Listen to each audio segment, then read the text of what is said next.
आगे बढ़ते हैं एक अहम खबर की ओर जो जुड़ी है जेट एयरवेज से। जेट एयरवेज के रेजोल्यूशन प्लान को एनसीएलटी मुंबई से मंजूरी मिल गई है।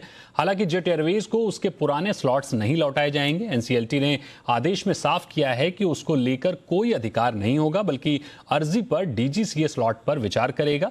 जेट को 90 दिनों के भीतर विमानन मंत्रालय और दूसरी सरकारी विभागों से सारी मंजूरी लेनी होगी। इस बारे में और जानकारी के साथ हमारे साथ जुड़ रहे हैं जी मीडिया संवाददाता ब्रजेश कुमार।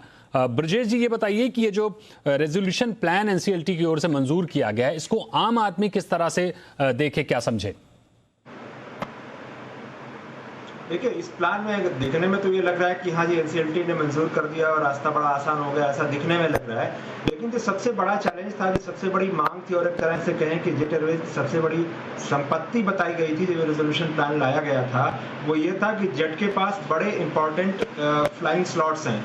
यानी उड़ाने भरने का और उड़ानों को उतारने का जो एक टाइम टेबल होता है पर्टिकुलर टाइम पे एयरपोर्ट पे लैंड करने का और फ्लाई करने का, वो राइट जो है बहुत वैल्यूएबल होता है, क्योंकि दिन भर के सारे स्लॉट्स तो बिजी होते नहीं हैं और जो सबसे इंपॉर्टेंट स्लॉट होते हैं, एक सुबह का होता है और एक शाम का होता है। उस वक्त यानी जब आपको सबसे ज़्यादा पैसेंजर्स मिलते हैं और आप एक अच्छा फेयर रख सकते हैं, आपकी पूरी एयरलाइन भरकर आ सकती है, पूरा एयरक्राफ्ट भरकर आ सकता है, तो ये जो स्लॉट होते हैं यही सबसे महत्वपूर्ण थे। और एनसीएलटी ने ये साफ कर दिया है कि पुराने स्लॉट्स को लौटाने का कोई गारंटी, कोई ऐसा कुछ भी उसके ऑर्डर में नहीं है, बल्कि जेट एयरवेज जब भी अप्लाई करेगा इस 90 दिन के भीतर, तो डीजीसीए उसमें देखेगा कि उसको कौन से स्लॉट दिए जा सकते हैं और कौन से स्लॉट नहीं दिए जा सकते हैं। इसके अलावा जो विदेश में उड़ने के अधिकार होते हैं, जिसको हम बायलैटरल राइट्स कहते हैं, उसको लेकर भी कोई बाइंडिंग ऑर्डर नहीं है एनसीएलटी का। यानी वो भी डीजीसीए की मर्जी पर होगा कि वो कितने स्लॉट देता है जेट को या नहीं देता है। और सब कुछ इसी बात पर होगा कि